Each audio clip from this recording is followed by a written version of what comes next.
자, 아까 염류라는 말을 했는데 뒤에 가도 염류라는 말을 나올 거고 우리 다른 교재에서도 염류라는 말이 많이 나옵니다.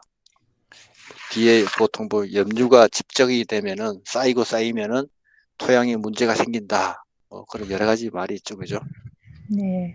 우리는 염류하면은 염하면은 생각하는 게 주로 소금이에요, 소금. 조금. 근데 이제 소금만 염이다 생각하면 또 안 돼요.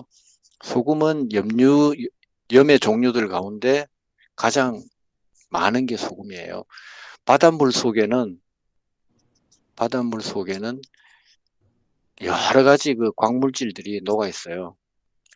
비가 오면은 빗물이 땅을 이렇게 통과해 오는 동안에 여러 가지 물질들을 녹여옵니다. 녹여가지고 바닷속으로 들어갑니다. 민물이 모이고 모이고 모이고 바다에 모이면은 이 바다에는 물이 고여 있죠. 사실은 바닷물이 딴 데로 가지는 않아요. 뭐 파도는 일어나고 하긴 하지만 바다에 있단 말이죠. 그 수분은 증발이 될 것이고 남는 거는 광물질들이 자꾸 쌓여요. 이 쌓이는 것을 염전에서 모아가지고 소금을 생산하죠. 소금을 생산하는데 소금밖에 없느냐? 아니죠. 여러 가지 그 민물이 육지를 통해서 강물을 따라서 바다로 들어오는 동안에 여러 가지 광물질이 있어요. 이 광물질은 생물체한테 도움이 됩니다. 왜냐하면은 뭐 철이라든지 뭐 칼슘이라든지 뭐 다 좋아요. 뭐 나트륨이라든지 등등등 이런 원소들이 생명체에게는 필요해요. 필수 영양소예요. 미량 원소, 필수 미량 원소들인데 이 원소들이 반드시 필요하단 말이죠. 근데 우리가 몸에 철이 필요하다라고 했을 때 철을 막 이빨로 씹어 먹을 수는 없잖아요. 먹는다 손 치더라도 이게 우리 몸에 들어가서 작용을 전혀 못해요. 그럼 어떻게 해야 되냐? 이 철이라든지 광물질들이 물을 통해서 물 속에 녹아서 녹은 상태로 있는 것을 섭취했을 때 생명체에게 흡수가 가능해요. 그래서 이 광물질은 일부분 꼭 필요해요. 꼭 필요한데 하지만은 이게 많아졌을 때는 오히려 얘들이 문제를 일으켜요. 문제를 일으킨다는 얘기죠.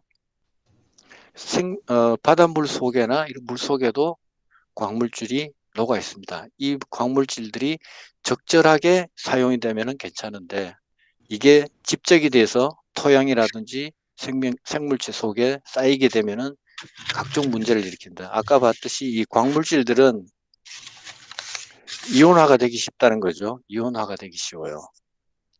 예를 들어 아까 뭐 수해 리튬 같은 경우에는 플러스 이온으로 되죠. 그죠? 전자를 바깥 궤도에 있는 전자를 하나 쫓아내음으로써 이온화되기 쉽다는 얘기죠. 광물질에 있는 1족과 2족에 있는 특히 이쪽 원소들이 심하죠. 이걸 용어로서는 이온화 경향이라 그래요. 이온화되기 쉬운 경향. 얘들이 광물 쪽에 있는 애들이 이온화 경향이 심해요. 심하기 때문에 얘들이 쌓이고 쌓이고 쌓이면은 토양에 쌓이고 우리 몸에 쌓이면 문제를 일으킨다. 그래서 염류 집적이 일어났을 때 토양에 염류가 많이 집적했을 때 나타나는 식물에게 주는 여러 가지 폐해들이 많이 있죠. 여러 가지 있는데 뭐 지금 그걸 다 논할 필요는 없을 것 같고 그 염류 집적을 말할 때 염류가 바로 이런 것들입니다. 자, 소금이 대표적인 것이고 느림님 이분 입장을 할 줄 모르시네. 저는 이제 아, 단호합니다. 연주. 예, 제가 단호해서, 해결하겠습니다, 예, 선배님. 단호해서 이제는 일일이 네네네. 그 다 못하니까. 어, 염류는 보통 뭐냐면 바닷물 속에, 예를 들어 물 속에 녹아있는 광물질, 금속물질, 이런 거라고 생각하면은 뭐 거의 틀리지 않아요. 대체로 그런 것들이에요. 이런 것들이 가장 화학적으로는 이런 것들을 화학적으로 이런 것들을 가장 분명하게 나타내는 게 중화반응에서 중화반응이라는 것은 산성과 염기성을 중화시키는 거죠. 섞어서 중화시키는 거. 중화를 시켰을 때 뭐가 생기냐면 물이 나옵니다. 물이 나오고 나머지가 염이 생겨요. 나머지 가라앉는 것들. 앙금도 있고 뭐 여러 가지 있어요. 이런 것들이 바로 염이에요. 염. 대표적인 걸 한 몇 가지만 예를 들어 보면은 염산이 있습니다. 염산. HCl이라고 하죠. 수소 하나하고 염소가 붙은 거죠. HCl 플러스 NaOH가 있습니다. NaOH. 요거는 산성이죠. 이게 수소와 염소가 분리가 되면은 수소 이온이 나옵니다.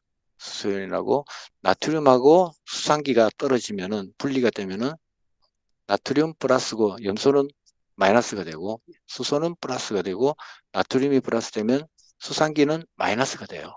그래서 수소 이온을 강하게 띠면은 산성이죠. 그죠? 수산 이온을 강하게 띠면은 염기성이죠. 그래서 산성과 염기성 이 두 개가 만났습니다. 그래서 만나서 섞어서 중화 반응을 일으키면은 어떤 일이 생기느냐? NA하고 CL이 붙어요. NA가 플러스죠. CL은 마이너스고 이온 결합을 하게 되겠죠. NaCl이 만들어져요. 플러스 마이너스는 상쇄되고 그 다음에 더하기 뭐가 생기냐면 나머지 물 H하고 H 두 개가 있죠. H 두 개 하고 산소 H2O 이렇게 생긴단 말이죠. 그러면 물이 생겼죠. 바로 NaCl이 염입니다. 우리가 알고 있는 바로 이 소금이 염의 한 종류라는 거죠. 소금이 염의 한 종류다. 이게 가장 대표적으로 우리가 알고 있는 염이고요. 또 다른 것도 있어요. 다른 게 뭐가 있냐면은 HNO3라는 게 있어요. 질산이죠. 질산 플러스 NaOH가 있어요. 수산화 나트륨 똑같이. 자, 이것도 수소가 떨어져 나오겠죠. 수소 이온이 떨어져 나와서 강한 산성을 띠게 됩니다. 산성을 띠게 되고 질산염은 마이너스가 되죠. 여기도 마찬가지로 OH가 빠져나오면서 수산 이온이 돼요. 그러면은 염기성이 되죠. 나트륨은 플러스가 돼요. 얘가 둘이 합쳐지면은 섞으면은 중화 반응을 일으킵니다. 중화 작용을 일으켜서 NaNO3가 되죠. NaNO3 플러스 나머지 물이 생기죠. H2O가 생깁니다. 물하고 질산 나트륨이 생기죠. 질산 나트륨. 얘도 염입니다. 이런 것들이 이제 바닷물 속에 녹아 있다는 얘기죠. 우리 물 속에 녹아 있고. 그 다음에 또 한 가지 더 예를 들게요. 한 가지만 더 예를 들고 H2SO4가 있어요. 플러스 NaO가 있습니다. NaO. 자, 이런 경우도 보면은 수소 두 개가 있죠. 그 다음에 산소가 있죠. 얘들도 마찬가지로 산성을 나타내고 얘도 빠져나옵니다. 결국은 얘는 염기성을 OH는 아니지만은 산성의 반대로 염기성 현상을 나타내게 됩니다. 그러면 여기 Na2가 빠졌어요.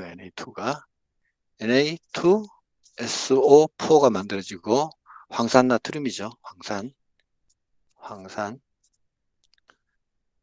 그 다음에 플러스 똑같이 H2O가 생겨요. 얘도 물이 생기고 염이 생기죠. 황산 나트륨.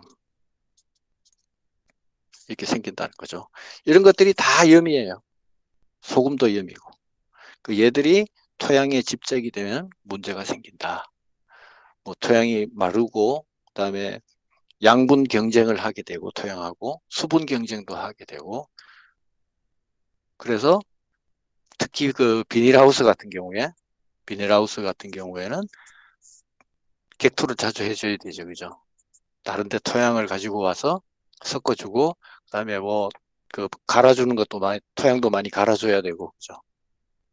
그 염류가 바로 이 염을 나타내는 겁니다. 이 외에도 많아요. 많은데 대표적인 거 몇 가지만 들었고, 또 화학식도 반드시 물이 생긴다. 꼭 그런 것도 아닌 경우도 많아 있어요. 그런 경우 아닌 것도 있으니까 그냥 편안하게 알려면은 중화반응에 의해서 물이 생기고 나머지 부분이다. 이렇게 알아도 되고, 결국은 물 속에 녹아 있는 광물질들, 얘들이 바로 염이다. 이렇게 알고 있으면 같은 개념이죠, 그죠? 같은 개념으로 이해할 수 있습니다. 그 다음에 67쪽에 확산, 삼투, 집단요 이 세 가지 보겠습니다. 이게 제가 왜 이거 염료를 설명을 해드리냐면요. 제가 학교 다닐 때 이제 3학년 편입했으니까 자꾸 책에 염류 그러는데 읽어보니까 소금이란 말하고는 다른 뜻인 것 같아요. 소금은 아닌 것 같아. 근데 자꾸 염류라고 나오니까 이게 뭐냐고 학생들끼리 우리끼리 공부하면서 이게 뭐지 하고 물었단 말이죠. 그 중에서 한자를 잘 아시는 분이 양분염자라고 이렇게 말을 하는 거예요. 그래서 그런가 보다 했는데 제가 사전도 찾고 모든 제가 찾을 수 있는 자료를 다 찾아봤는데 이런 한자가 없어요. 염자에 양분이 들어가질 않아요. 다른 뜻이고 아마 이분이 나름대로 의역을 하신 것 같아요. 의역을 하신 것 같고 그런 말은 없어요. 양분이라는 뜻은 없어요. 물론 뭐 철분이라든지 나트륨이라든지 뭐 질소라든지 이런 것들이 식물에게 양분이 될 수는 있지만 염류집적을 얘기할 때는 양분 개념하고는 전혀 다르다는 얘기죠. 오히려 해를 입히기 때문에 손해를 입히기 때문에 양분 개념이 아니라는 얘기죠. 그래서 이건 양분이 아니다. 다른 것이다 싶어서 책을 뒤져보니까 아주 쉬운 거예요. 중학교 책만 찾아봐도 나오는 거예요. 저도 그동안 대충만 알고 있었지 정확하게 딱 꼬집어서 몰랐는데 결국은 중화반응 얘기도 나오고 산성, 염기성 얘기가 나오는 거예요. 거기서 생기는 것들. 그래서 이거를 제대로 이해하지 못하면은 암기식 공부를 하게 됩니다. 암기식 공부. 암기식 공부는 그냥 그렇다면 그런 줄 알아. 이유는 모르고 원리도 모르고 아무것도 모르고 그죠? 재미가 없죠. 공부가 재미가 없어집니다. 자, 계속 볼게요. 자, 이제 67쪽에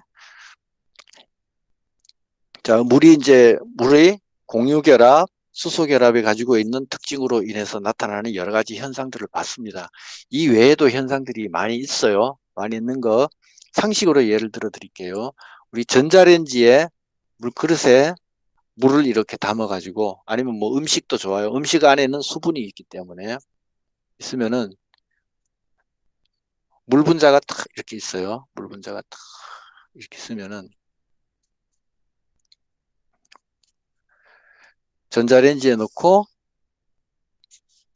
뭐 버튼을 누르거나 아니면 다이얼을 돌리거나 하겠죠. 그죠? 돌리면은 자, 3분 동안 물을 끓인다 하면 안에서 마이크로파가 나옵니다.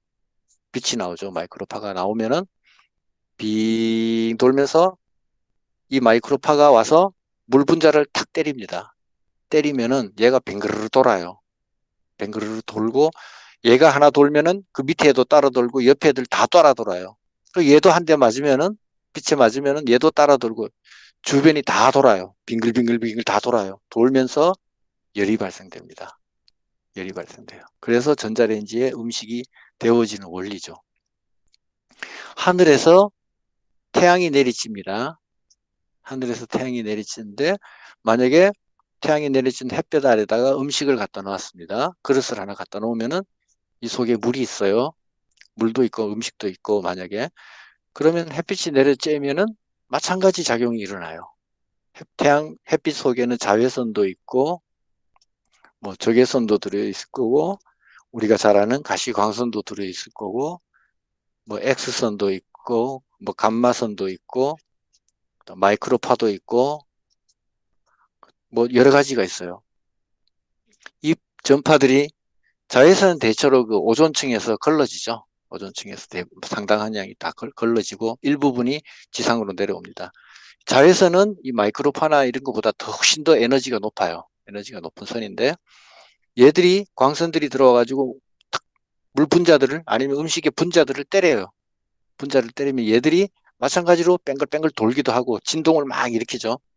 진동을 일으키고 그 다음에 원자 안에 있는 전자들이 여기서 빛 에너지를 받게 되면 얘들이 궤도에서 막 운동이 막 활발해져요. 활발해져요. 이런 현상 때문에 열이 발생됩니다. 똑같이. 결국 보면은 전자레인지나 이 태양빛이 내려져서 태양빛 아래 뭐 이렇게 밖에다가 땡볕을 내놓으면 뜨거워지죠. 같은 원리라는 거죠. 같은 원리예요. 그래서 뭐 전자레인지에다가 뭘 담으면 뭐 넣어서 먹으면 되니 안 되니 뭐 그런 말 많죠, 그죠? 조금 과학적으로는 조금 생각해 볼 문제예요. 물론 안 좋은 게 있을 수도 있겠죠. 뭔지는 모르겠지만 저는 같은 원리라는 거. 그래서 함부로 이제 우리가 과학 공부를 하면서 카더라, 이 카더라 하는 거 있잖아요. 이거 조심해야 돼요. 조심해야 돼요. 그 다음에 부착력을 우리가 앞서 공부했는데 수도꼭지를 이렇게 틀어놓고요. 수도꼭지를 틀고 물이 쭉 나오겠죠. 물이 쭉쭉 나오는데 여기다가 대전체를 갖다 대면은 대전체라는 거는 플러스 띄고 마이너스 띄는 겁니다. 플러스나 혹은 마이너스 띄는 걸 갖다 대면은 산소가 마이너스를 뗀다 그랬죠. H2O에서 플러스를 떼면 이쪽으로 물길이 내려오다가 이쪽으로 해서 끌려갑니다. 이렇게 끌려가요. 그런 현상이 나타나요. 왜 그러냐? 극성을 가지고 있기 때문에. 물이 극성을 가지고 있기 때문에. 어떤 극성? 산소 쪽이 마이너스를 띠는 극성을 가지고 있기 때문에. 수소 쪽은 반대로 플러스를 띠는 극성을 갖고 있기 때문에 마이너스를 갖다 대면 수소 쪽이 끌려가겠죠. 그죠? 그런 현상이 나타난다는 거죠.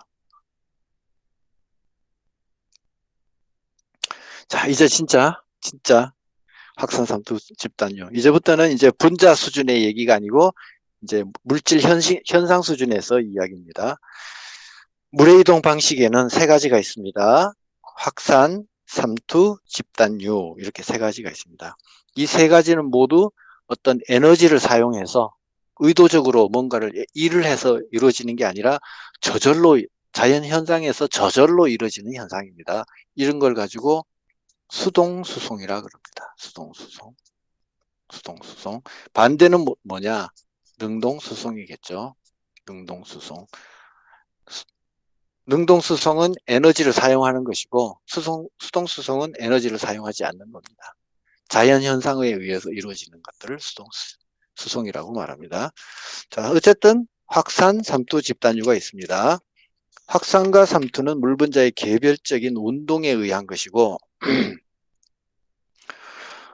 집단유는 물 분자가 집단으로 이동하는 것이다.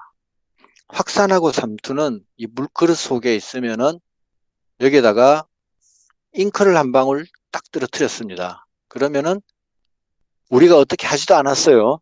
근데 잉크방울이 주변으로 막 잉크가 흘러갑니다. 이거는 잉크 덩어리가 흘러가는 게 아니라 분자가 하나하나 흩어지는 현상입니다. 분자가. 그래서 확산하고 삼투는 그런 의미입니다. 이거는 잉크가 확산하는 거죠. 잉크의 확산이죠. 잉크의 확산. 반대말로 하면 물의 확산이 될 수도 있습니다. 물의 확산이 될 수도 있습니다. 이 확산은 고에서 저로 이동합니다. 잉크 같은 경우에는 고농도에서 저농도로 이동하고 에너지로 따지면은 물이 에너지가 더 높아요. 움직이는 이동이 하는 그 에너지가 더 높다는 얘기죠. 이걸 뒤에 나오는데 수분 포텐셜이라고 하는데 물의 입장에서 봤을 때는 물이 확산되는 겁니다. 물의 이동 에너지가 더 높은 데서 낮은 쪽으로 이동하는 거죠. 이거는 농도의 차이에서 고농도에서 잉크는 고농도에서 저농도로 이동하는 것. 어떤 입장에서 보느냐에 따라서 다르다 이거죠. 그 다음에 집단유는 이 분자의 덩어리들이, 결합한 덩어리들이 한꺼번에 흘러가는 것, 이게 바로 집단유다. 따라서 확산에 의한 이동은 눈에 잘 안 띄죠, 그죠? 결과만 우리 눈에 보이죠. 중간중간 결과들만 보이고, 집단유는 흘러가는 모습을 우리가 눈으로 확인할 수 있다. 그 얘기고, 다음 페이지. 확산과 삼투부터 먼저 보겠습니다. 집단은 나중에 보고. 자, 확산, 디퓨전. 확산이라는 것은 분자들의 운동 에너지에 의해 물질이 자기가 가고 싶은 방향으로 이동하는 현상을 말한다. 임의의 방향, 아무래도 고와 저의 차이가 크면 클수록 큰 쪽으로 가겠죠, 그죠? 물의 확산 속도와 이동 방향은 몇 가지 어떤 영향을 받는데 온도하고 압력하고 용질, 그 다음에 흡착하는 표면, 여기에 따라서 결정이 된다. 왜 차이가 나는지는 아시겠죠? 말씀 안 드려도. 온도와 압력이 높은 쪽에서 낮은 쪽으로 확산이 된다.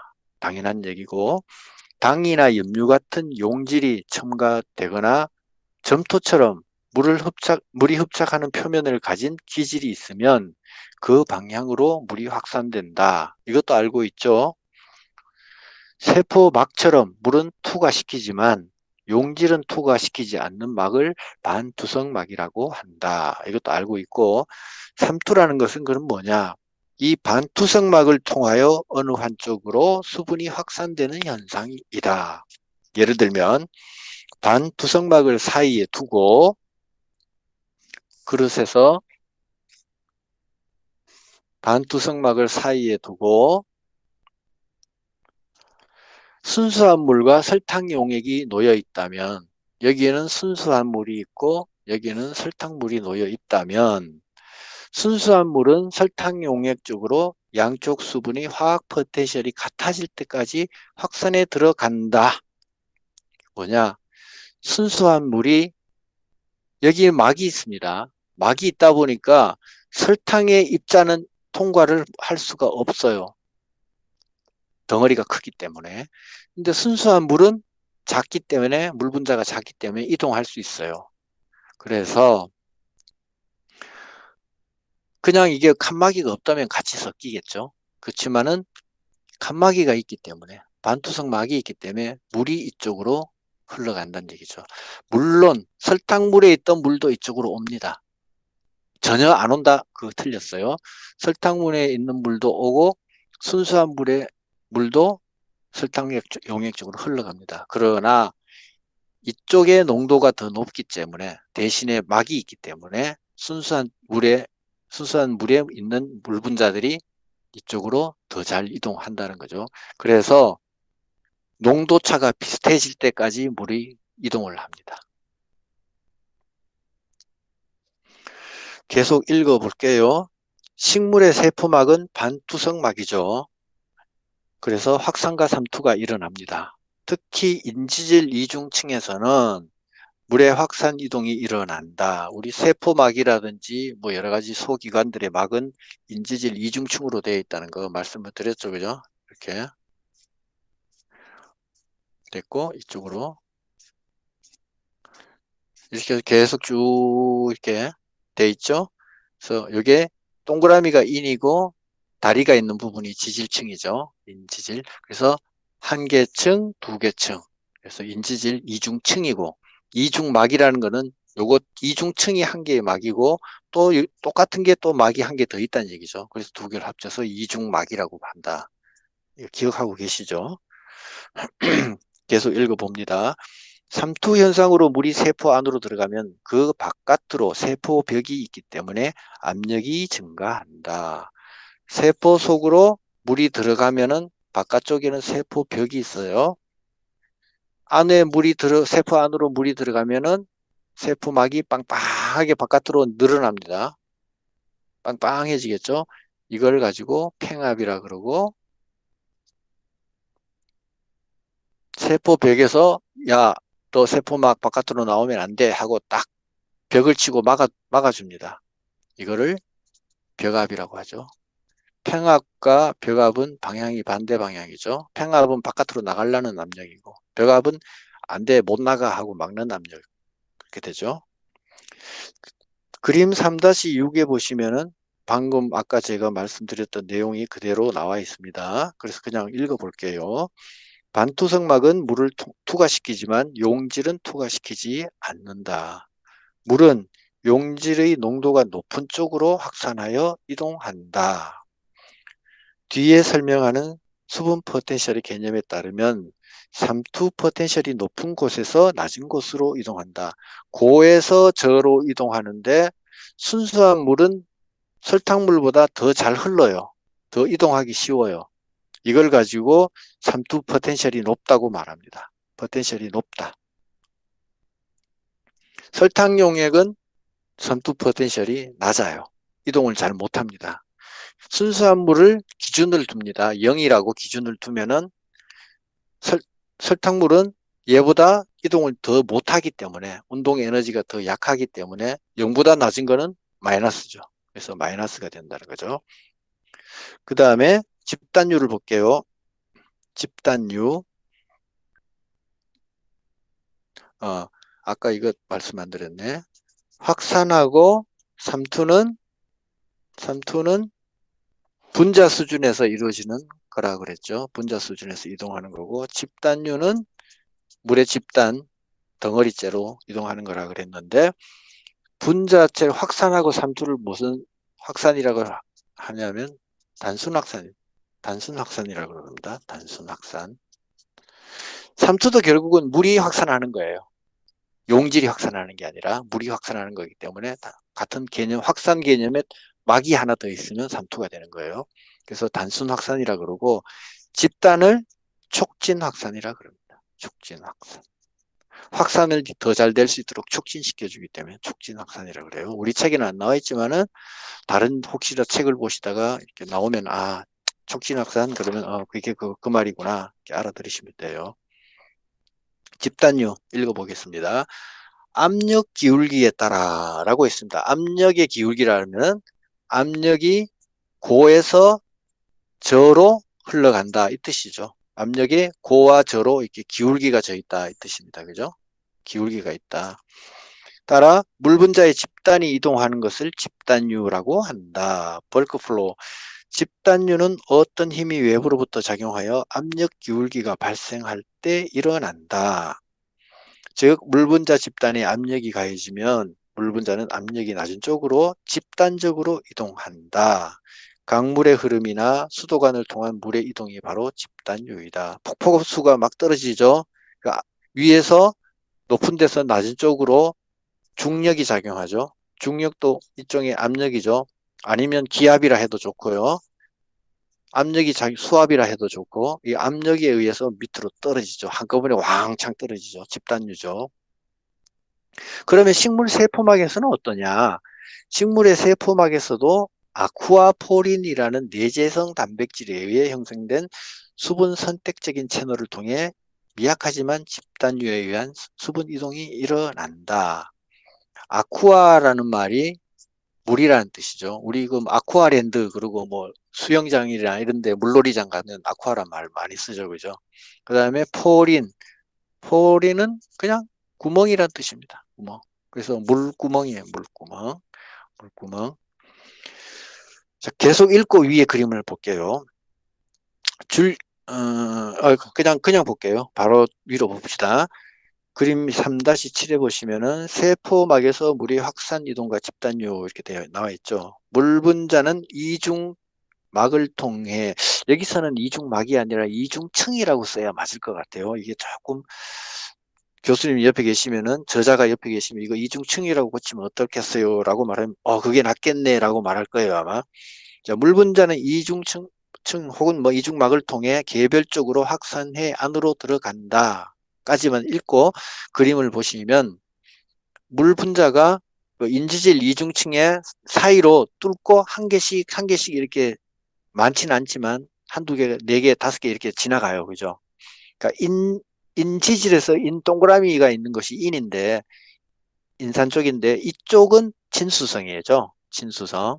그리고 다리가 있는 쪽은 지질층은 소수성이죠. 물을 싫어하죠. 그래서 처음에 물이 인층에다가 잘 붙기는 하지만은 안에 들어가서는 통과하기 상당히 조금 불편하죠.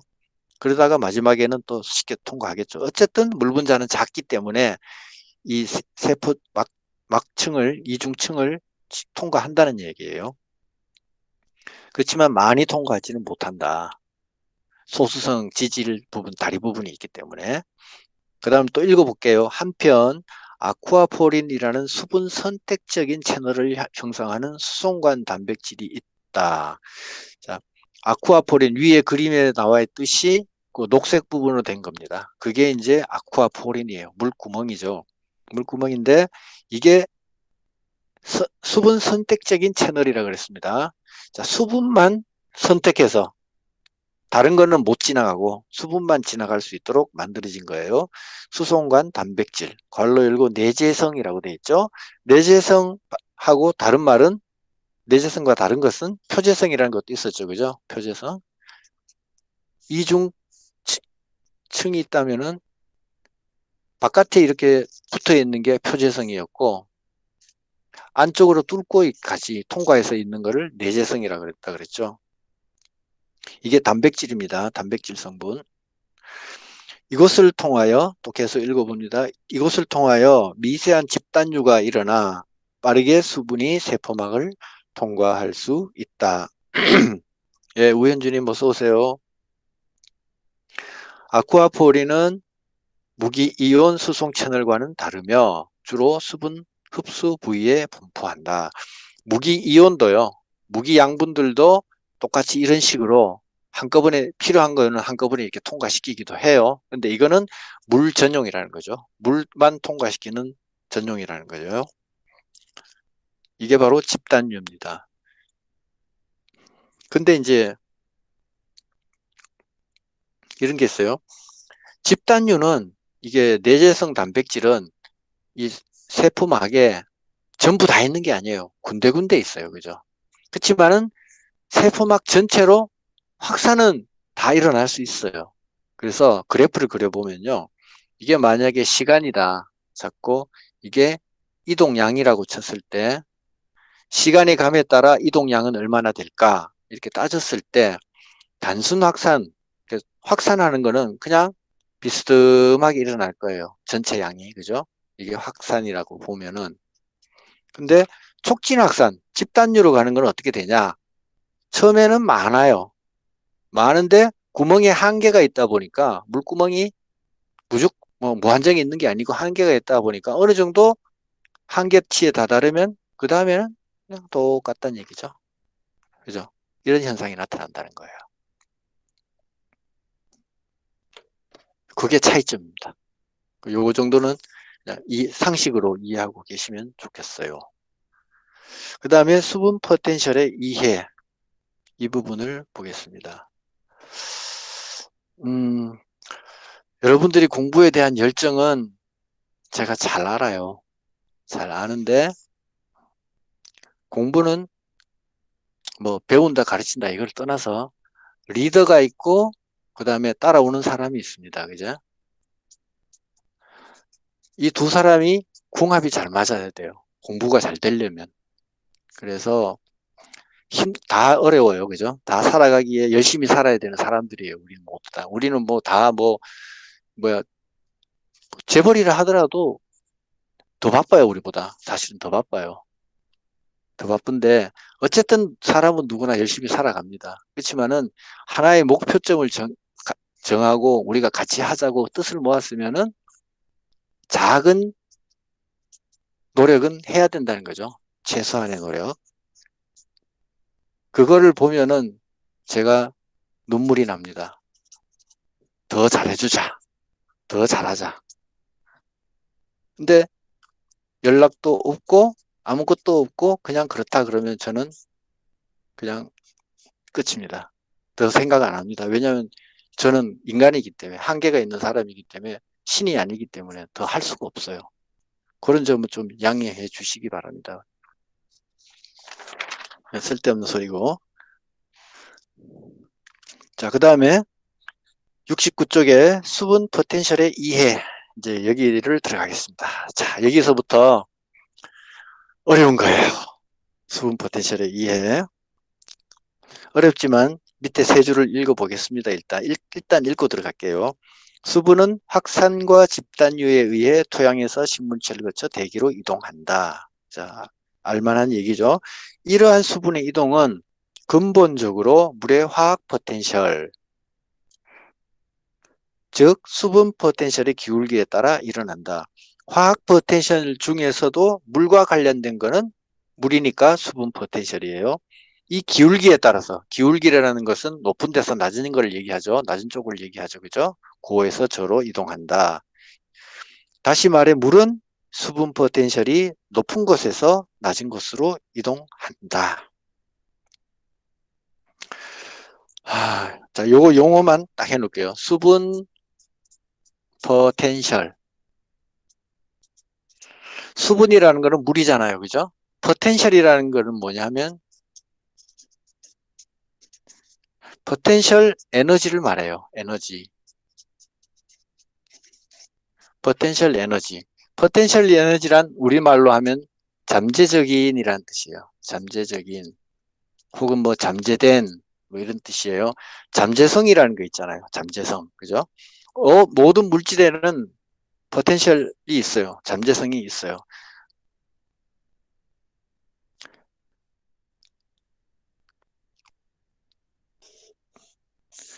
폭포가 있어요. 물이 이렇게 흐릅니다. 뭐 돌멩이가 있습니다. 돌멩이가 바위 덩어리가 하나 있는데 얘가 높은 데 있어요. 바람이 살짝 불면 어떻게 될까요? 이게 언젠가는 누가 밀거나 하면은 밑으로 툭 떨어져요. 툭 떨어져요. 여기서부터 떨어지는 데까지 에너지는 누가 일부러 던지질 않아도 저절로 떨어져요. 그죠? 이 떨어지는 에너지가 이 돌멩이 속에 잠재되어 있어요. 잠재되어 있어요. 그걸 포텐셜 에너지. 다른 말로는 위치 에너지라고도 합니다. 이 돌멩이, 바위돌 같은 경우에는 위치 에너지입니다. 위치가 높은 데서 낮은 곳으로 가니까 위치 에너지라고 그래요. 그 다음에 또 다른 게 있어요. 우리가 여기 벽에다가 고무줄을 달고 쭉 늘어뜨렸어요.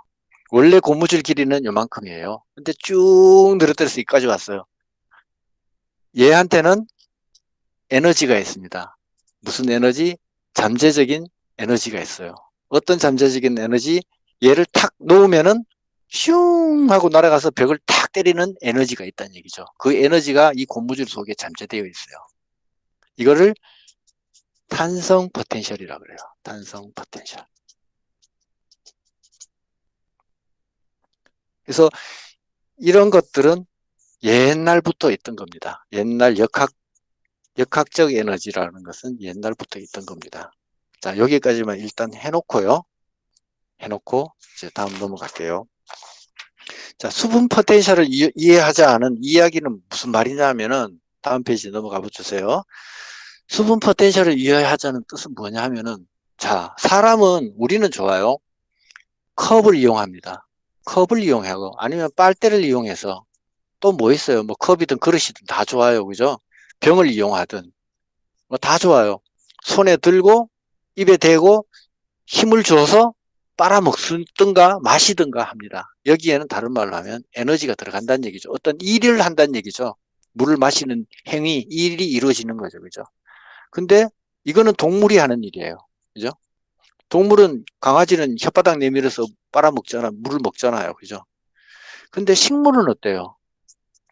땅 속에 뿌리만 탁 걸쳐놓고 얘가 물을 빨아들입니다. 근데 얘가 여기다가 뭐 컵을 들고 마시는 것도 아니고 빨대를 꽂아놓고 빨아들이는 것도 아니에요.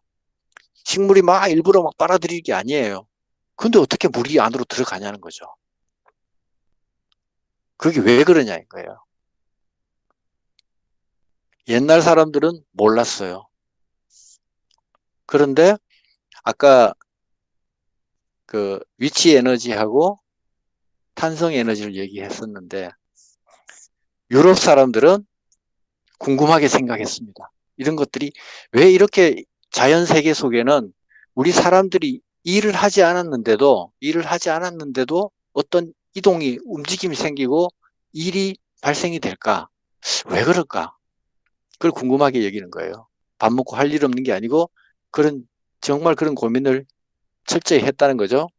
그랬기 때문에 서양이 오늘날 같은 과학을 만들어낼 수 있었고, 동양은 서양을 뒤따라가는 모양을 취하고 있는 거죠. 지금 우리가 서양을 따라하지 않는 게 어디 있어요? 하나도 없어요.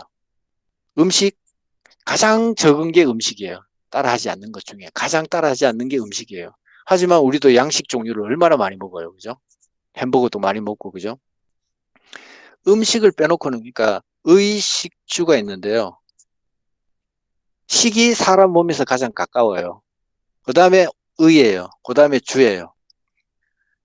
주택, 거의 뭐 서양 주택이죠. 우리 뭐 기와집 짓고 뭐 하지만 실제로 내부나 이런 구조는 서양 주택을 안 하고 옛날 집 모양대로 살아라 그러면 요즘 아마 아주머니들은 아마 노발대발할 거예요. 그죠? 그 불편하게 어떻게 사냐고. 주택 서양식이에요. 그 다음에 옷, 한복 입고 매일 1년 365일 한복만 입고 다니는 사람 몇 명 있어요? 없어요. 거의 없어요. 그죠? 아주 특수한 사람, 뭐 절에 계신 스님이라든지, 스님도 보니까 오리털 파카 입고 있더라고요. 그 식만 조금, 우리 전통 음식 조금 먹고 있는 거예요. 나머지는 거의 다 서양식이에요.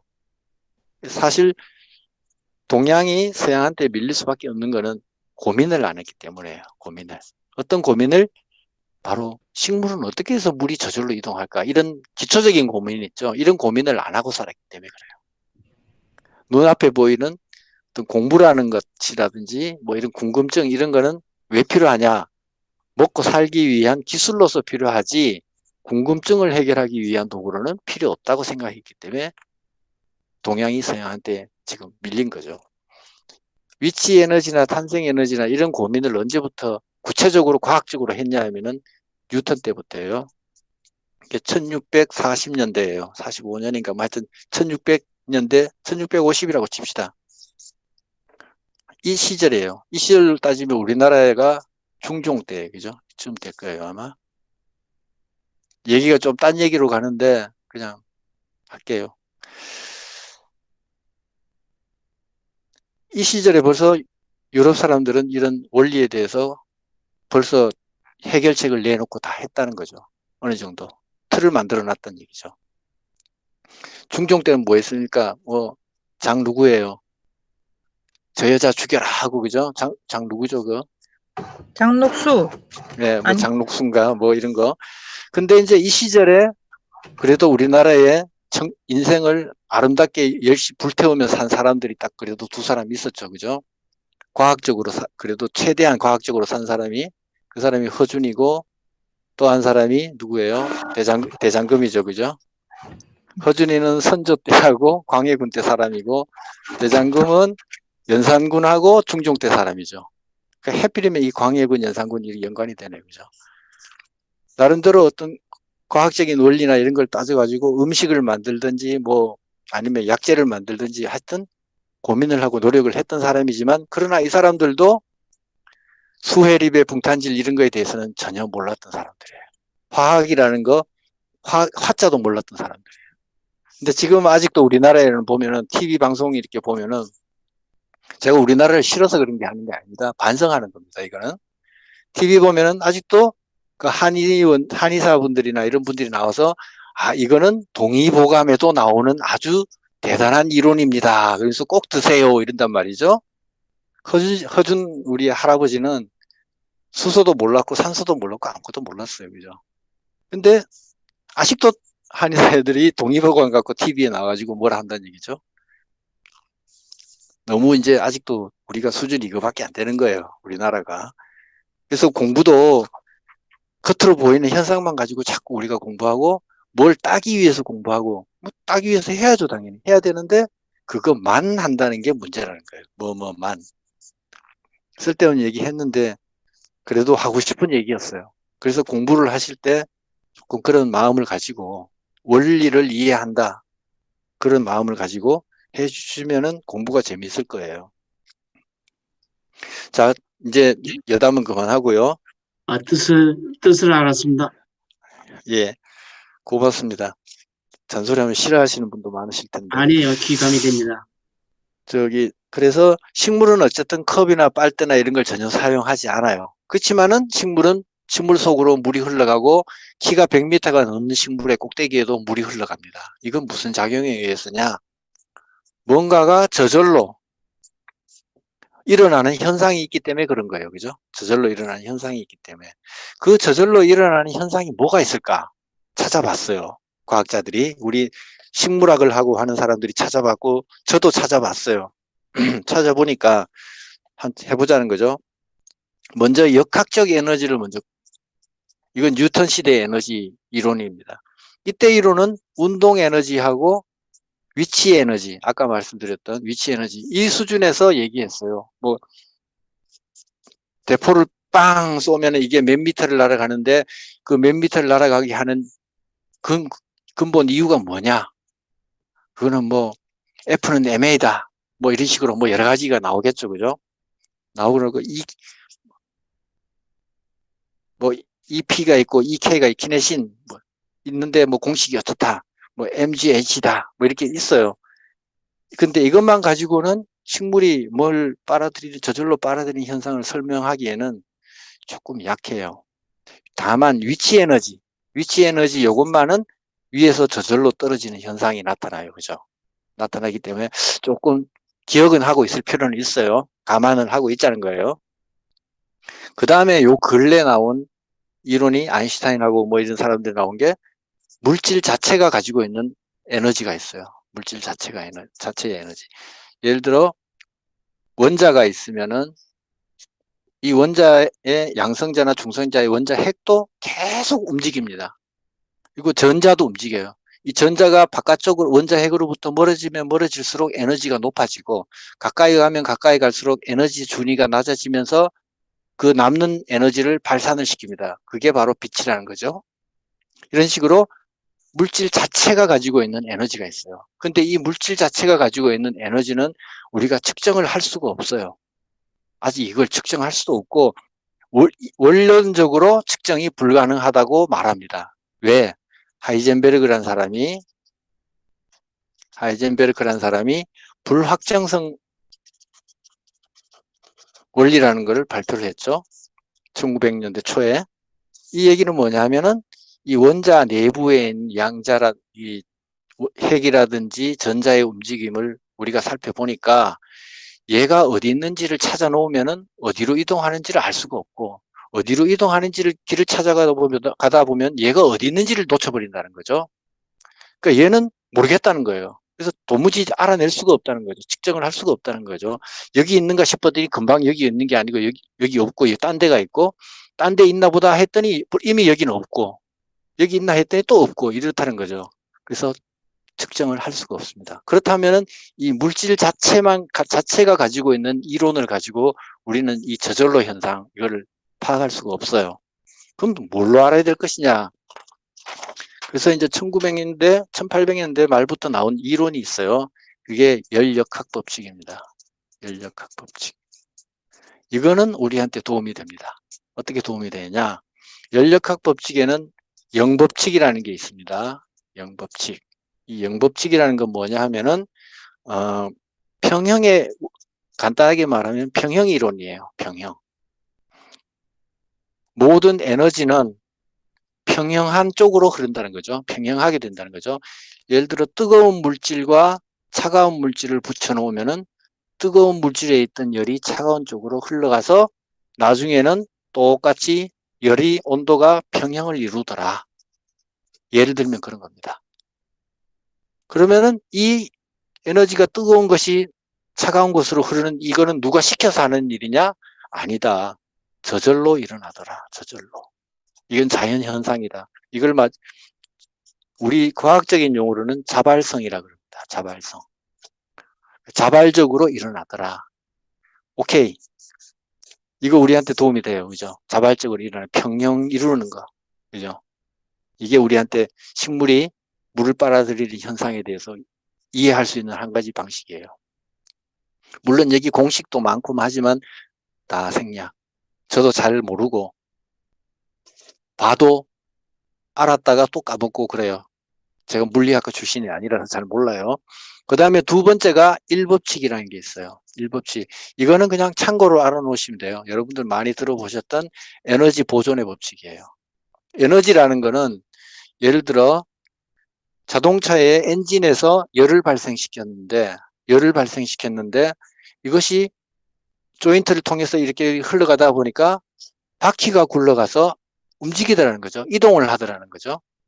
열 에너지가 운동 에너지로 바뀌었어요. 에너지의 모양은 바뀔 수 있지만 그 에너지 자체는 보존이 된다는 거죠. 이 우주 안에서 에너지는 어디 가서 새로 생기지도 않고 없어지지도 않는다. 그대로 보존된다. 이게 에너지 보존의 법칙, 1법칙이죠. 좋다. 뭐 이거는 참고로 알아놓으시면 되고. 그 다음에 2법칙이라는 게 있죠. 연력학 2법칙이라는 게 있는데 이거는 흐름의 법칙입니다. 흐름의 법칙. 자연 만물은 가만히 뒀을 때 자발적으로 어느 쪽으로 흘러갈까? 어느 쪽으로 흘러갈까? 어느 쪽으로 흘러가냐 하면은 무질서한 쪽으로 흘러갑니다. 무질서한 쪽으로 흘러갑니다. 뭐 똑같은 비교는 아니지만 집안에 애들을 통제 안 하고 애들이 10명 있다 칩시다. 애들을 엄마 아빠가 없는 사이에 애들을 가만히 놔두면 어떻게 되죠? 집안이 개판되죠. 그죠? 집안이 개판됩니다. 무질서해집니다. 물론 이걸 얘기하는 건 아니에요. 이 법칙이 이걸 얘기하는 게 아닙니다. 아닌데 어떤 컵이 있는데 포도주 컵이 있어요. 이걸 만약에 바닥으로 떨어지게 되면은 깨지겠죠. 그죠? 깨지겠죠. 바닥으로 던졌는데 유리 조각을 바닥으로 던졌는데 컵으로 만들어지진 않겠죠. 깨지겠죠. 그죠? 무질서해지는 쪽으로 갑니다. 만물은 다 무질서해지는 쪽으로 갑니다. 화학 물질도 마찬가지예요. 아까 물통 안에 물을 넣고 잉크방울을 넣었을 때 이것도 사실은 무질서해지는 겁니다. 무질서해지는 겁니다. 질서가 흐려지는 거예요. 잉크하고 물하고 막 섞여가지고 무질서해지는 쪽으로 가는 겁니다. 언제까지 다 무질서가 완전하게 더 이상 무질서해질 수 없을 정도까지 이루어질 때 종료가 되겠죠. 근데 종료라는 건 없어요. 무질서 계속 이루어지는 겁니다. 이 무질서가 어느 정도까지 이루어지느냐, 그 정도를 나타내는 척도를 뭐라고 하느냐, 엔트로피라고 말합니다. 엔트로피. 그래서 연력학 2법칙을 다른 말로 엔트로피의 법칙이라고 말합니다. 그 다음에 3법칙도 있지만은 3법칙은 안 할게요. 아까 절대온도 K 얘기할 때 조금 얘기했습니다. 그 절대 0도가 되면은 모든 만물은 이 아까 원자 핵에 있는 전자라든지 양성자조차도 움직이지 않고 부동의 상태로 들어간다. 완전히 가라앉는 상태, 안정의 상태로 들어간다. 상평형이라 그러죠. 상평형. 이 상태로 들어간다. 무질서도 일종의 상평형에 해당될 수 있어요. 무질서도. 최대한 무질서까지 한 데까지 가는 겁니다. 근데 이게 어쨌든 우리가 참고로 할 수 있는 거는 이 법칙, 무질서해지는 쪽으로. 그 다음에 영법칙, 평행해가는 쪽으로, 평형을 이루어가는 쪽으로 간다는 거. 이거는 가만히 놔둬도 자발적으로 일어난다는 거죠. 그러면은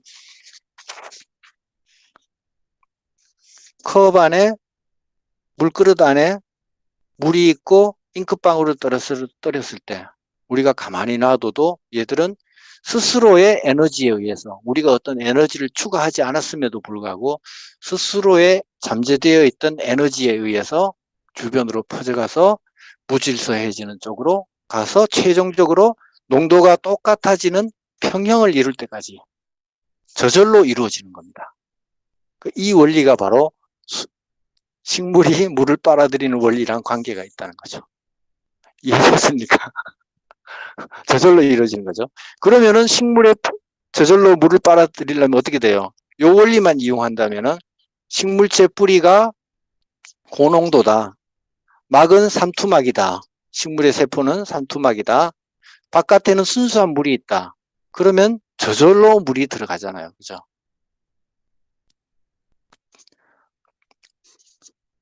순수한 물에서 용질이 있는 용액 쪽으로 물이 저절로 흘러 들어가잖아요. 같은 원리죠. 이렇게 이해하시면 된다는 거죠. 뭐 간단한 걸 되게 어렵게 설명했네. 예, 원래는 어려운 거예요. 원래는 이걸 과학적으로 설명을 하려면 어려운 건데 제가 여러분들한테 설명을 하다 보니까 너무 쉬워져 버렸어. 너무 쉽다는 거는요. 설명이 틀렸을 수도 있다는 뜻이에요. 진짜 오리지널 과학에서는 이 뜻이 아닐 수도 있다는 뜻이에요. 그러나 이렇게밖에 풀이할 수 없기 때문에 틀려지는 걸 감안하고 이해할 수 있도록 말씀드린 거예요. 그래서 저는 뭐 물리학자, 화학자도 아니니까 다만 이거를 이렇게 알기까지 책을 많이 봤어요. 이 책도 보고 저 책도 찾아보고 다 했는데 우리 책에는 식물은 어떻게 해서 스스로 물을 빨아들일 수 있을까라는 질문을 하지 않아요. 그냥 3, 4, 1 수분 포텐셜의 개념이란 글자하고 빈 공간에 그 글자를 써놓아져 있다는 것 뿐이에요. 이 빈 공간에는 왜 식물은 스스로 물을 빨아들일 수 있을까? 그게 빈 공간 속에 적혀 있어요. 그걸 여러분들이 읽을 줄 알아야 돼요. 책을 읽으면서. 자, 그러면은 이제 본문으로 들어가서 긴 얘기를 이제 읽어보겠습니다. 이해되세요? 무슨 말인지? 몰라? 네. 자, 읽어보겠습니다. 물질의 총 에너지, 괄호 열고 내부 에너지는 포텐셜 에너지와 운동 에너지의 합으로 정의된다. 자, 우리 책은 지금 한 페이지에 지금 에너지에 대해서 적어놨습니다. 근데 제가 지금 설명드린 것만 해도 이거는 물리학과나 화학과, 기초화학과에서 한 학기 동안 강의할 내용입니다. 이거는. 근데 우리 책에서는 한 페이지에 적어놨으니까 얼마나 내용이 압축되어 있겠어요. 그러면서도 교묘하게 연결을 시켜놨습니다. 총 에너지, 내부 에너지라는 거는 물질 자체가 가지고 있는 에너지입니다. 물질 자체가 가지고 있는 에너지. 거기에는 포텐셜 에너지가 있고 그 다음에 운동 에너지가 있습니다. 원자나 전자는 운동합니다. 안에서 끊임없이 운동합니다. 잠시도 쉬지 않고 그 운동 에너지 있고 그 다음에 위치 변화에 따른 에너지가 있습니다. 그 포텐셜 에너지가 두 가지가 물질 내부 속에는 자체적인 에너지로 가지고 있습니다. 이들 에너지는 부피나 질량이 없어요. 에너지는 부피나 질량이 없죠. 그래서 오로지 물질이 나타내는 작용 효과로만 나타납니다. 결과로만 우리가 알 수 있다는 거죠. 그리고 에너지의 절대량은 측정할 수 없고 단지 그 변화량만 계산할 수 있다. 변화된 모습으로만 계산할 수 있다. 여기서 에너지가 변한다. 이거는 에너지가 이동한다 라는 의미고, 그래서 열의 변형과 에너지에 관한 과학인 열역학에서는 계를 설정하고 그 경계를 기준으로 주위와 구분한다. 자, 그래서 앞부분까지는 그냥 문장 자체로 이제 이해되시죠? 그죠? 그런데 연결이 안 돼요. 자, 어쨌든 문장 자체로는 이해가 되죠. 자, 열역학에서는 계를 설정하고 그 경계를 기준으로 주위와 구분한다. 계라는 게 있고요. 주위라는 게 있고 우주라는 게 있습니다. 어떤 범위가 있습니다. 어떤 한계 범위가 있으면 이거를 계라고 말하고요. 계 바깥쪽을 주위라고 말합니다. 계와 주위를 다 합친 것을 우주라고 말합니다. 계를 지구라고 해볼까요? 지구가 있습니다. 지구 바깥을 주위라고 말합니다. 태양도 될 것이고 달도 될 것이고 뭐 우주 공간도 될 것이고 전부 다 합쳐서 우주라고 말합니다. 우주.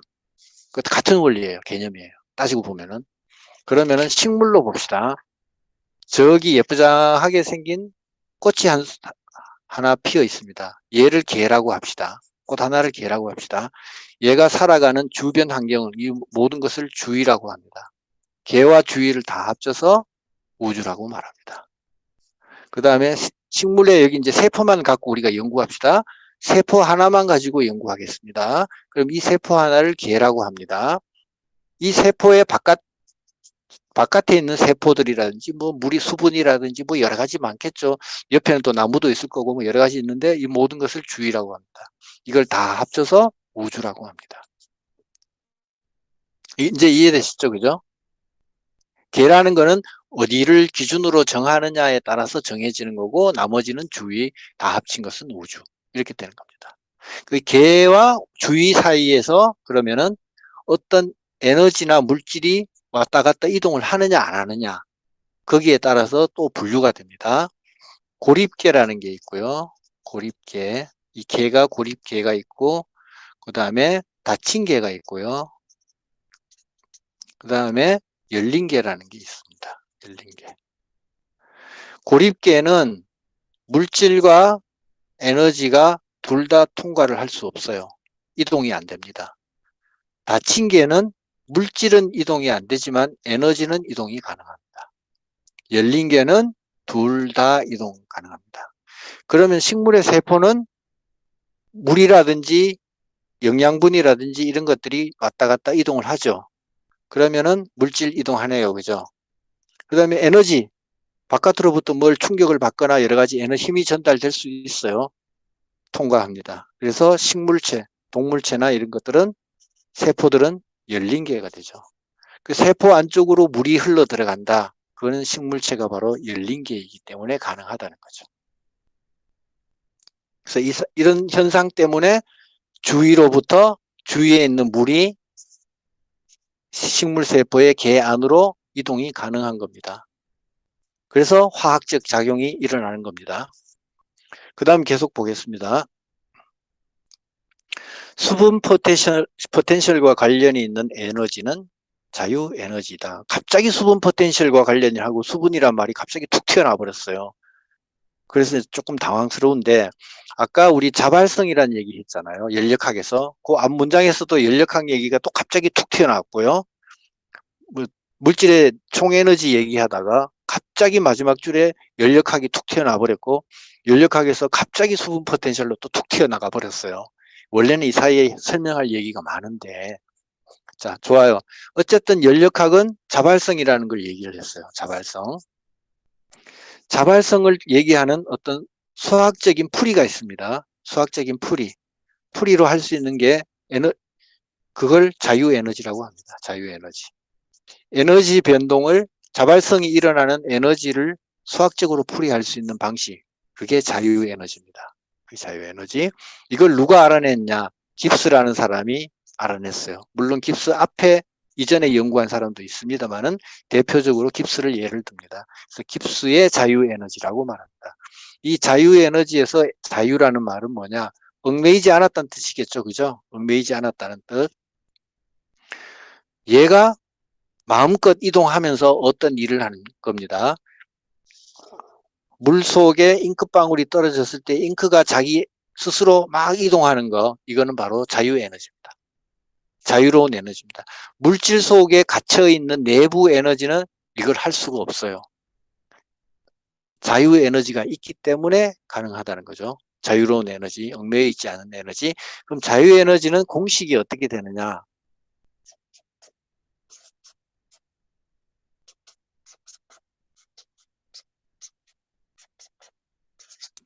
삼각형 된 거 있죠. 이건 델타라 그래요. 델타. 델타는 이 변화량이란 뜻이에요. 변화량. G는 깁스, 자유에너지. H는 엔탈피. 공식 간단해요. 누구는 뭐 빼기 뭐예요. 누구는 뭐 빼기 뭐. 간단한 공식이에요. 그 다음에 T는 온도예요.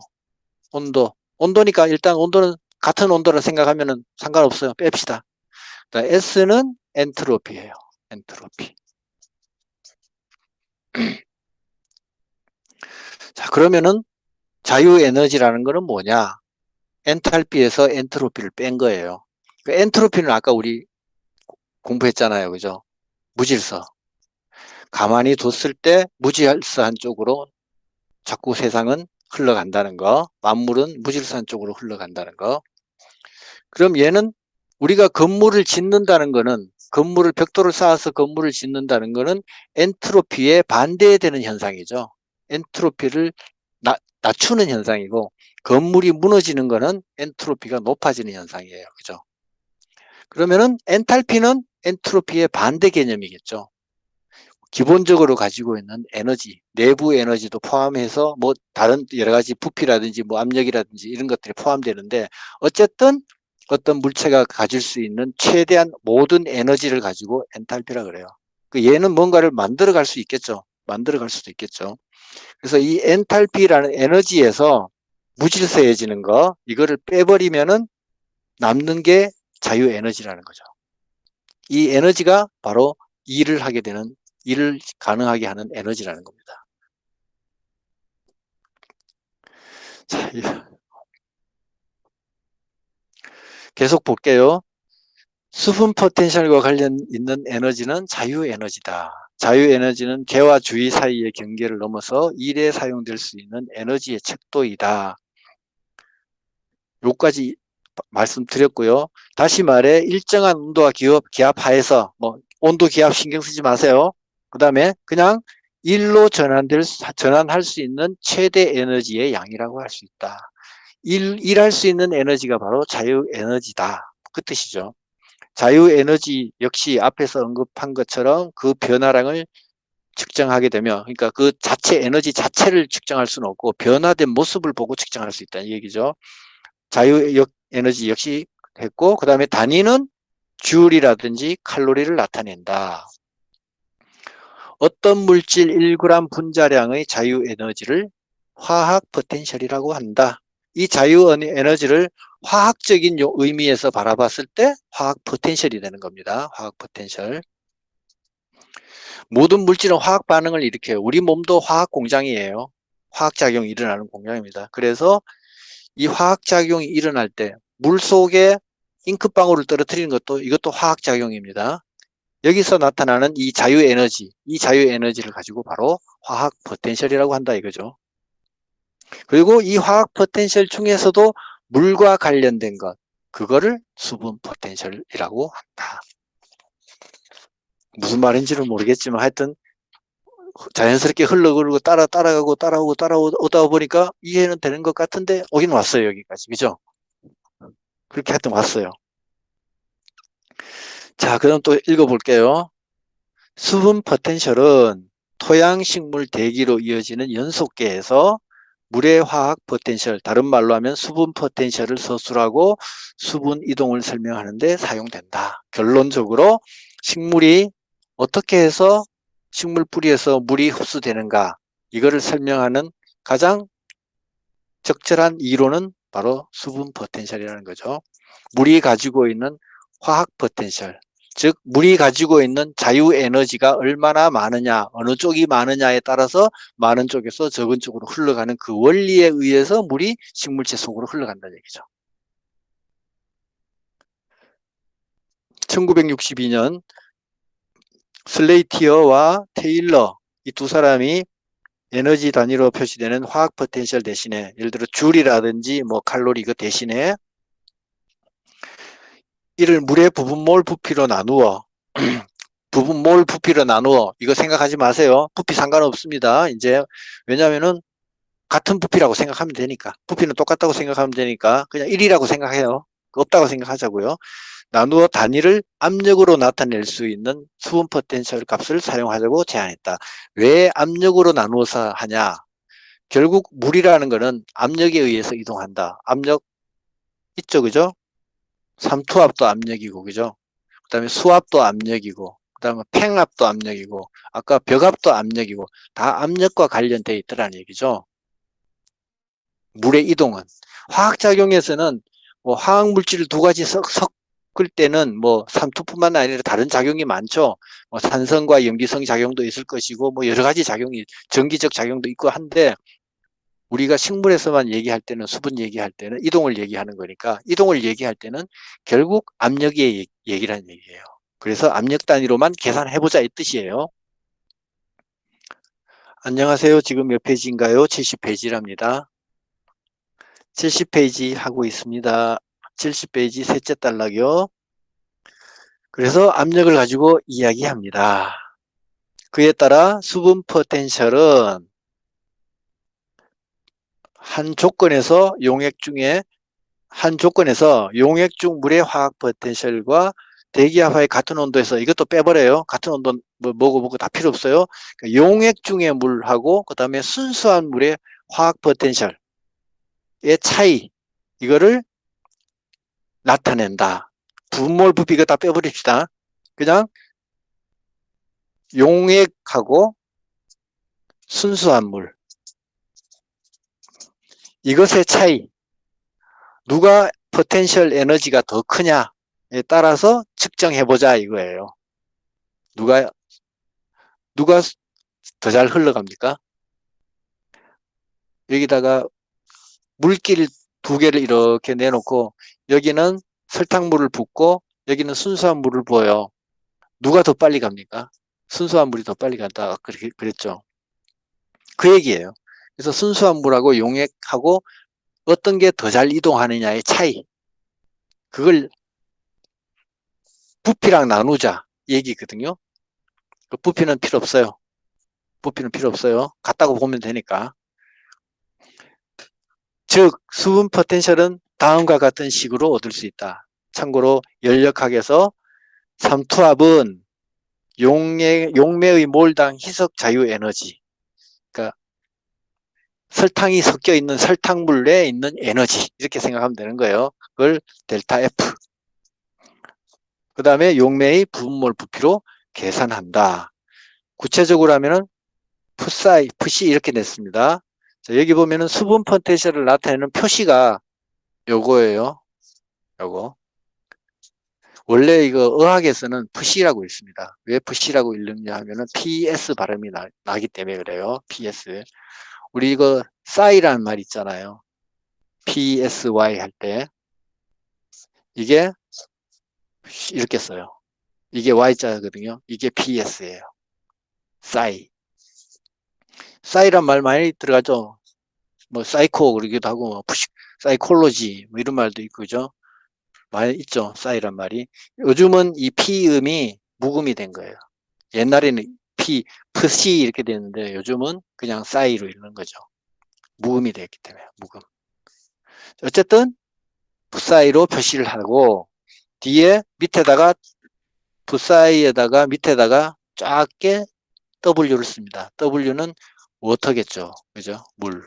물의 삼투 포텐셜 이렇게 나타낸다는 거죠. 물의 포텐셜, 수분 포텐셜 이렇게 나타낸다는 거죠. 그 다음에 공식에 보면은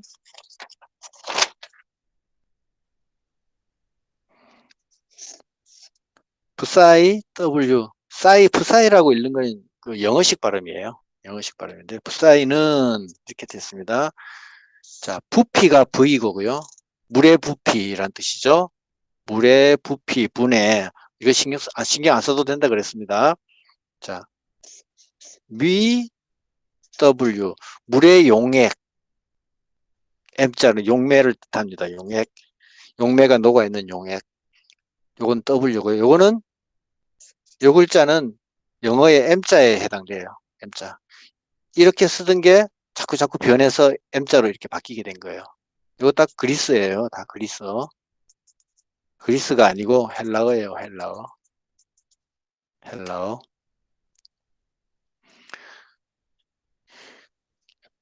독일이라고 말합니까? 아니면은 저머니라고 말합니까? 저머니.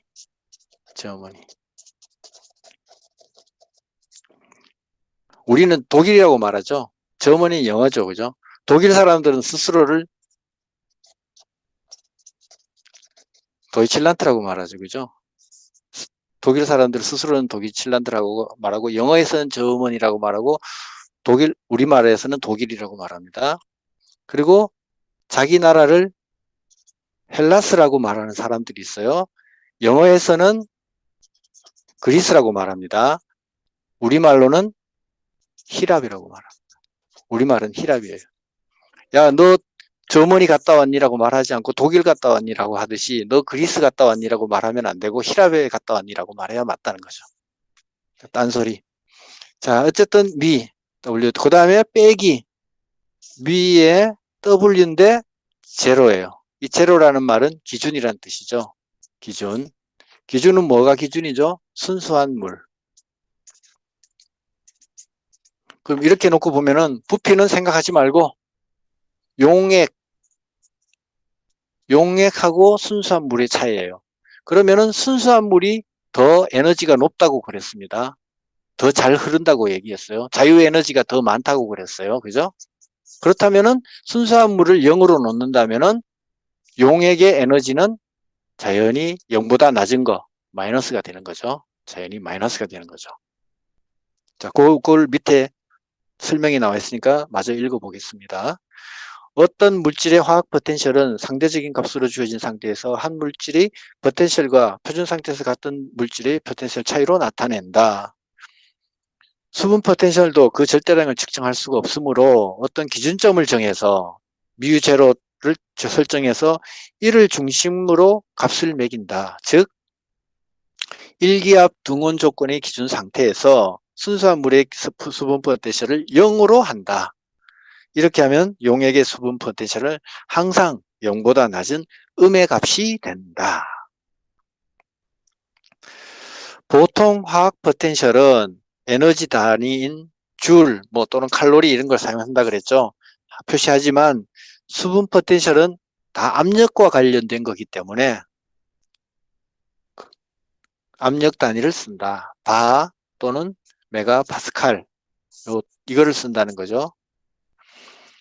괄호 안에 보면은 묽은 용액의 삼투압은 용매와 용질의 종류에 관계없이 용액의 몰 농도와 절대 온도에 비례한다는 반트호프의 법칙을 기억하라. 반트호프도 마찬가지로 사람 이름이고요. 그 어떤 용액이 있을 때 이 용액의 삼투압이라는 거는 여기에 이게 설탕물이니 소금물이니 따지지 말라는 거예요. 상관없이 농도와 관련되어 있고 그 다음에 온도하고 관련되어 있다는 거예요. 그러니까 온도는 또 급히 생각하지 말고 농도와 관련되어 있다는 겁니다. 물이 맑은 물과 용액이 있을 때 어느 쪽으로 이동하느냐는 결국 삼투압은 농도와 관련되어 있다. 이 법칙이 바로 반트호프의 법칙입니다. 이 반트호프라는 사람도 마찬가지로 네덜란드 사람인데 그 노벨상이 제일 먼저 챙겼을 때 제1회 노벨상을 받았던 사람이에요. 1회 화학상 받았던 사람이에요. 우리 책에 나오는 사람 이름 나오면 노벨상 받았구나 이렇게 생각하시면 거의 맞아요. 그 다음에 파스칼은 1제곱미터의 균열에게 작용하는 1뉴턴의 힘이면 일반은 10의 5승 파스칼에 해당한다 해서 괄호 안에 이렇게 있고요. 그 다음에 자동차 타이어의 공기압하고 집에 있는 수도관 수압이 대략 한 0.2 메가파스칼이니까 순수한 물을 0으로 봤을 때 자동차 공기압은 아무래도 0보다는 더 강하겠죠. 그래서 0.2 정도 된다는 거죠.